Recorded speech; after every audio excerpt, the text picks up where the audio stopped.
India के दिल में सूरजमुखी के खेतों के बीच बसा था ब्रिजपुर गांव। यह एक ऐसी जगह थी जहां वक्त मानो थम सा गया था। एक ऐसी जगह जहां पुरानी बरगद की पेड़ों की पत्तियों से हवा राज की बातें फुसफुसाती थी। लेकिन ब्रिजपुर के पास एक राज था, एक ऐसा राज जो विलेज वालों के दिलों को दहला देता था। कहते थे यह विलेज भूतिया था। जैसे ही सूरज ढलता, धूल भरी पगडंडियों पर लंबी डरावनी परछाइयां पड़ती, ब्रिजपुर पर एक अजीब सी खामोशी छा जाती। लोग अपने अपने घरों में घुस जाते, अपने दरवाजे और खिड़कियां बंद कर लेते। उनके दिल एक अज्ञात डर से धड़कते रहते, क्योंकि कहा जाता था कि इन शाम के घंटों में ब्रिजपुर का भूत घूमता था। वे उसे चुड़ैल चाची कहते थे, एक ऐसा नाम जो डर और घबराहट के साथ फुसफुसाया जाता था। कहा जाता था कि वह एक ऐसी औरत की आत्मा थी जिसके साथ अन्याय हुआ था और जो हमेशा कुछ खोई हुई चीज की तलाश में रहती थी। उसका दिखना हमेशा अचानक होता था, हमेशा अप्रत्याशित। एक पल गांव शाम की हल्की रोशनी में नहाया होता और अगले ही पल गलियों में एक सर्द हवा चलती और वह वहां होती।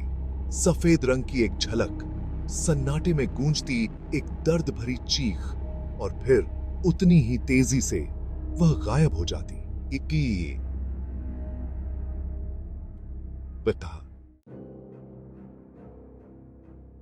एक खास अंधेरी रात ब्रिजपुर के कुत्ते भौंकने लगे। यह एक ऐसी आवाज थी जिससे सबसे बहादुर गांव वालों की भी रीढ़ की हड्डी में सिहरन दौड़ जाती थी। यह अफवाह जंगल की आग की तरह फैल गई। चुड़ैल चाची आज रात बाहर है।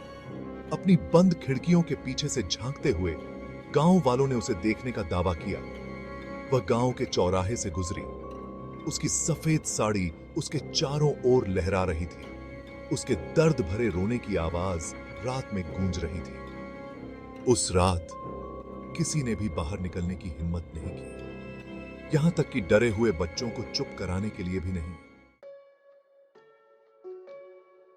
अगली सुबह जैसे ही सूरज उगा और उसने अपनी सुनहरी किरणों से ब्रिजपुर को जगमगा दिया, हवा में बेचैनी की भावना अभी भी बनी हुई थी। तभी गांव का नौजवान शरारती पप्पू अपने घर से बाहर निकला। उसकी आंखों में शरारत भरी चमक थी। उसके हाथ में एक लंबा सफेद कपड़ा था, एक बहुत ही जाना पहचाना सफेद कपड़ा। अरे, चुड़ैल चाची का दुपट्टा! उसने हवा में कपड़ा लहराते हुए कहा। गांव वाले हांफने लगे। क्या ऐसा हो सकता है? क्या पप्पू ने अपनी जवानी के साहस में खूंखार भूत से संबंधित कुछ हासिल कर लिया था? से थी।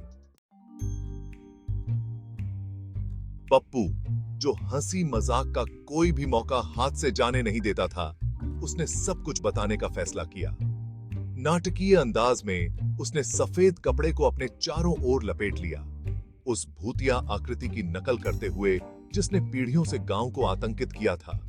मुझे देखो, वह चिल्लाया, मैं चुड़ैल चाची हूं। फिर हंसी के ठहाकों में डूबते हुए उसने बताया कि कैसे उसने गांव के कुत्तों को डराने के लिए चादर का इस्तेमाल किया था, जिससे भूत का भ्रम पैदा हुआ।